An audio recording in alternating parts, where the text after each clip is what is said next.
Hay un silencio extraño en la iglesia. No es el silencio del descanso, no es el silencio de la oración, no es el silencio sagrado que nace cuando el espíritu se inclina ante el misterio. Es un silencio diferente, es el silencio de lo que se calla, el silencio de lo que se entierra, el silencio de las verdades que no caben en los himnos, que no sobreviven en los sermones, que desaparecen en el fondo de las lecciones bíblicas. Es el silencio de las páginas que nadie abre, de los pasajes que nadie lee en voz alta, de las historias que nadie quiere recordar, pero que están ahí impresas, sagradas, incuestionables. Y lo más perturbador, nadie habla del silencio, nadie pregunta por qué ciertas páginas parecen prohibidas, incluso sin un aviso escrito. Es como si hubiera un acuerdo tácito.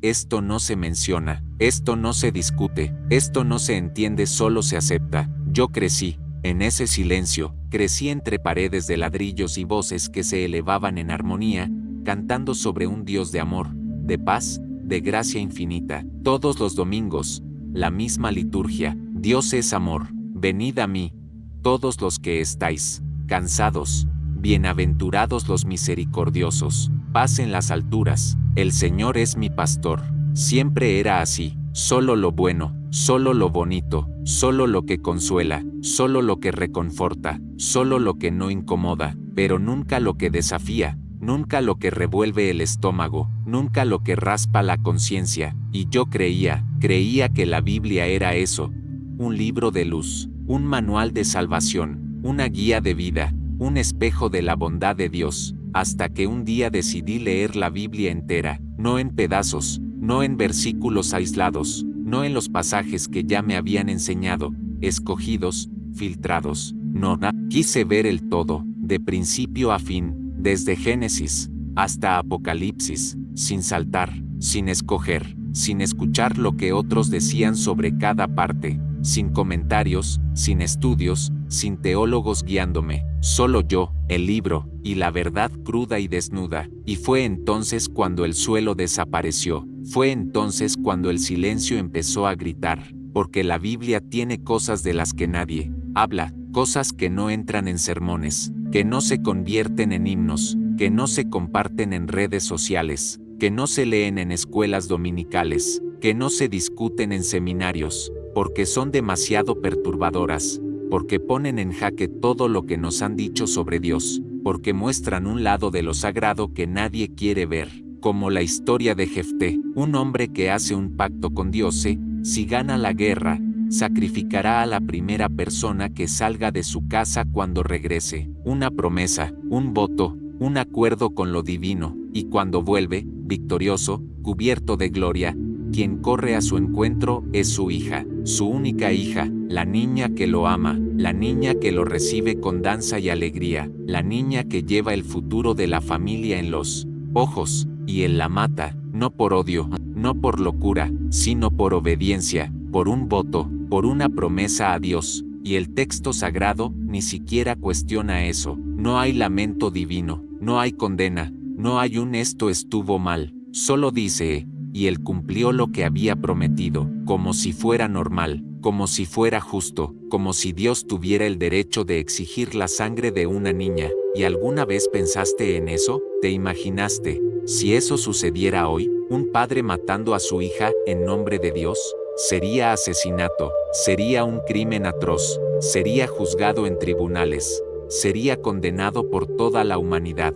Pero en la Biblia, se cuenta como un hecho, como un ejemplo de fidelidad, como obediencia extrema, y nadie habla de eso. O la historia de Sansón, el héroe de la fe, el hombre lleno de fuerza divina, el escogido por Dios, el juez de Israel. ¿Y qué hace? Al final, mata a más personas muerto que vivo, empuja 2 columnas y derrumba un templo lleno de gente, hombres, mujeres, niños, solo por vengarse, solo por morir matando, solo por llevarse el mundo con él. Y la Biblia celebra eso, lo llama juez, escogido, héroe. Pero ¿cuántos inocentes murieron por culpa de su orgullo? ¿Cuántas madres perdieron a sus hijos en ese derrumbe? ¿Cuántas vidas fueron apagadas porque un hombre quería morir con gloria? Y Dios aprobó, bendijo, lo registró como una victoria, y nadie habla de eso, o la historia de Elías, el profeta poderoso, el que desafía a los profetas de Baal en el monte Carmelo, el que invoca fuego del cielo, el que prueba que el Señor es Dios, y después de vencer, ordena matar a todos los profetas de Baal, a espada, delante del pueblo, hombres siendo decapitados, cuerpos cayendo, sangre corriendo y Dios aprueba. El texto dice que fue para mostrar el poder del Señor.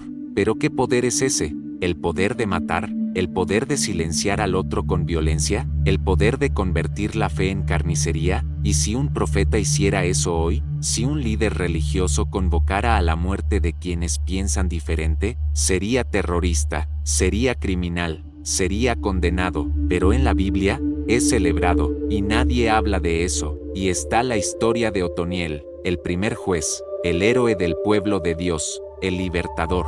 ¿Y qué hace? Se casa con la hija de un enemigo, y el suegro, para probar su lealtad, exige que mate a 12 hombres, para demostrar que es digno. Entonces Otoniel sale, mata a 12 hombres, y luego se casa, y la Biblia lo cuenta como si fuera un cuento de amor, como si fuera heroico, como si matar personas fuera un requisito previo para el matrimonio. Imagina si un novio hoy tuviera que probar su amor matando a 12 personas. Sería monstruoso, sería inaceptable, sería repudiado, pero en la Biblia se cuenta como victoria, como prueba de valentía, como obediencia, y nadie habla de eso. Y está la historia de Lot, el hombre justo, según la Biblia, el que huye de la destrucción de Sodoma, el que es salvado por su rectitud. ¿Y qué hace después? Se esconde en una cueva con sus 2 hijas, y las hijas, creyendo que toda la humanidad ha desaparecido, deciden embarazarse de su propio padre, le dan vino, duermen con él mientras está borracho, y quedan embarazadas, y la Biblia cuenta eso sin juzgar, sin condenar, sin siquiera un comentario moral, y aún dice que de esos hijos nacieron pueblos importantes, los moabitas y los amonitas, pueblos que, más tarde, serían enemigos de Israel, pero aún así, son parte del linaje, y nadie habla de eso. ¿Por qué? Es horrible, porque es inaceptable, porque desafía cualquier noción de ética, de familia, de dignidad. Y está la historia de David, el hombre conforme al corazón de Dios, el rey ungido, el autor de los salmos, el poeta, el guerrero, el escogido. ¿Y qué hace? Ve a Betsabé bañándose, la manda llamar, tiene relaciones con ella, y cuando descubre que está embarazada, manda al esposo,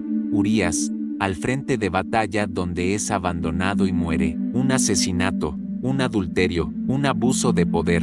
¿Y Dios? Condena a David, sí, pero lo perdona, y aún así, sigue siendo el modelo de rey, de padre, de siervo de Dios. Pero si un líder religioso hiciera eso hoy, sería expulsado, sería procesado, sería desenmascarado, pero en la Biblia, es perdonado, es exaltado, es puesto como ejemplo, y nadie habla de eso. Y está la historia de Job, el hombre fiel, el sufridor, el justo. ¿Y qué hace Dios con él? Permite que Satanás mate a sus hijos, destruya sus rebaños, cubra su cuerpo de llagas, todo para probar una apuesta, una disputa celestial, un juego entre el bien y el mal, y al final, Dios aparece y no se disculpa, no llora, no reconoce el sufrimiento, solo pregunta, ¿dónde estabas tú cuando yo fundé la tierra? Como si el trauma de un padre que lo perdió todo fuera solo un detalle, como si el duelo de una familia entera fuera un experimento teológico. ¿Y alguna vez te imaginaste vivir eso?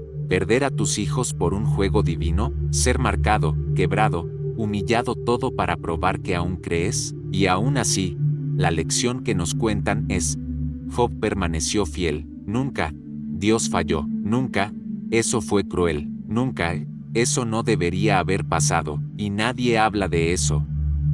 Y está la historia de los cananeos. Dios ordena al pueblo de Israel invadir la tierra prometida. ¿Y cuál es la orden? Maten todo lo que respire, no dejen con vida a ningún ser vivo, hombres, mujeres, niños, ancianos, animales. Y ellos obedecen, queman ciudades, amontonan cadáveres, matan bebés, masacran pueblos enteros, y Dios aprueba, lo llama justicia, pura obediencia. Pero ¿qué clase de justicia es esa? ¿La justicia de matar niños? ¿La justicia de exterminar familias? ¿La justicia de entregar tierras con sangre? Y si un ejército hiciera eso hoy, sería genocidio, sería crimen contra la humanidad, sería juzgado en La Haya, pero en la Biblia se le llama voluntad de Dios, y nadie habla de eso, y está la historia del diluvio. Dios se arrepiente de haber creado a la humanidad, entonces decide matar a todos,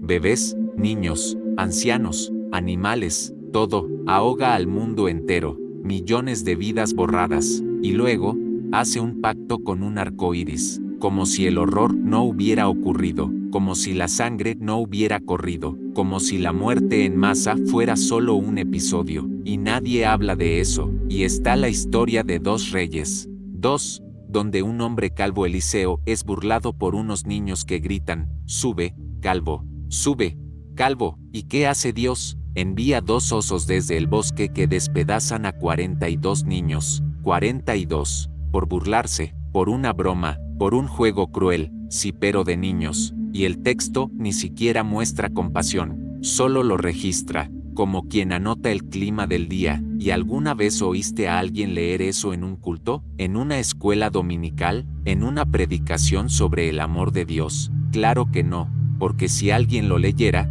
la gente saldría corriendo, preguntaría, ¿ese es el Dios que adoro? ¿Ese es el libro que le doy a mi hijo para leer? ¿Ese es el sistema moral que defiendo? Pero esos pasajes están ahí, no son leyendas, no son metáforas, están escritos, sagrados, inerrantes, inspiración divina, y lo más aterrador es que, cuando alguien menciona estas historias, la respuesta no es, quizá la Biblia está equivocada, quizá debamos repensar esto, quizá esto no debería considerarse moral. La respuesta siempre es, no entendiste el contexto, es simbólico, Dios es soberano, sus caminos son misteriosos.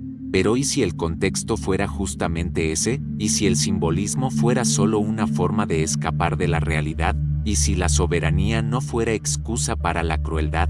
¿Y si el misterio fuera solo una palabra para esconder lo inaceptable? Cuando leí esos pasajes por primera vez, sentí un frío, no de fe, no de reverencia, de horror, porque me di cuenta de que estábamos adorando historias que, si ocurrieran hoy, serían crímenes, serían denunciadas, serían juzgadas, pero porque están en la Biblia, se convierten en voluntad de Dios. Y fue entonces cuando entendí, la Biblia no es un manual de moral, es un espejo de lo que los seres humanos eran capaces de hacer y justificar en nombre de un Dios. Es un retrato crudo de la violencia, del poder, del miedo, de la dominación, de la lealtad ciega. Es un registro de culturas antiguas, de tiempos oscuros, de mentes que buscaban sentido en un mundo caótico. Y tal vez, el mayor acto de valentía no sea creer en todas esas historias, sea reconocer que son perturbadoras, sea tener la honestidad de decir,